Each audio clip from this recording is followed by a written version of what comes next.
Mas marakalaring anak kabisang mabiyasa king indigenous Kapampangan script kulitan kumpara karing mga tuwa.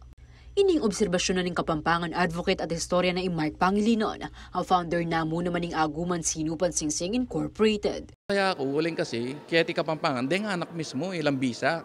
Ilan talagang lalapit at bisa lang mabiyasa.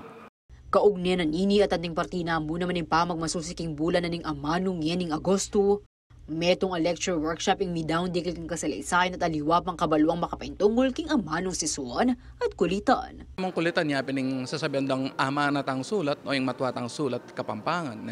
Yung datang Lorraine Castilla, ikit da rin Kapampangan na tino sarili ng sulat. Eneman mete, may nga tambunan niya mo kareng modernisasyon at nano-nano pa. Pero ngayon, ibibiyayan tayo kalupaning sadya. Tegunan de ini aliwang mo rin kay nakan, nung agyang ding maapilang mestra king labod Kapampangan. Peni muna na ing sabing workshop ni Provincial Government ng Pampanga at Foundation for Lingap Kapampangan Incorporated o FLKI. Kapamilatanan ng Provincial Government, of course headed by our Governor Delta Pineda. Po ning Foundation for Lingap Kapampangan, pamunanin kay katamong chairperson, Sir Jose Babes Lasatin,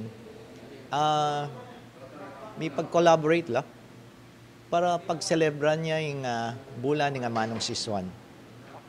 Kalupa na ning sasabyanin kay katamong professor niya ng Aldongay ti, Sir Mike Pangilinan, na kailangan tayong preserba yung kay katamong herensya, naning herensya taming heritage tamo, hingga katamong amanong siswan. Ninong magsalita, ninong gumambol, kaya katang amanong siswan, nung alaway ang Kapampangan. Samantala, aparte king malimpaman nintindi amete na sulat Kapampangan, adin pa kanumiyaliwa pang common misconception, aburin ng iparas Pangilinan, karang kabalin. Misconception itang alphabet yo. Pero alphabet, alpha syllabary yo. Kay bating sulat tamo pababayo. So, dakalya features na aliwa king baybayin. Kay bat itang metong kareng common misconception, bat yakano king Arabic aliyo. Indic script yo, bali kalupa dereng sulat Southeast Asia.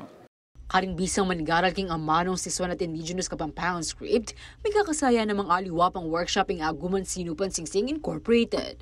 Nitang ating keng sarili ming lugar, tuturo kaming libre kulitan bulan-bulan. Unfortunately ngayon nila na kayo sarili ming lugar. Malay mo po atin malunos kaya kami kaya hindi na kayong lugar bang abalaos mila rin kaya kaming monthly lessons.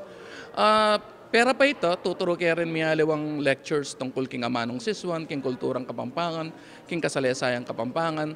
At sinulat ko rin libro, banta nung eda kwakit o ela makatagon ka rin lectures mi, yang salwan datang libro, mamasalo, medyo mabiyasa lag yang Atin niya mo namang may aliwang aktibidad sa sadya pa yung FLKI, kambering aliwang Aguman, kalupa na ning pamamuklat king santungan ning kulturang Kapampangan.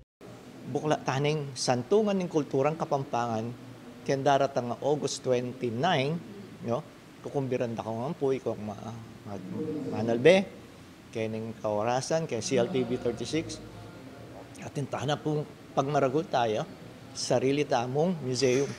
Makanyan mo naman, maganap king August 27 ng metong pang pamitipon, dikil kang sanet sa lugsog, king amanong Kapampangan. Ako, inke kayong talusuyo, Liana Canilaw, ating pusong makabalin.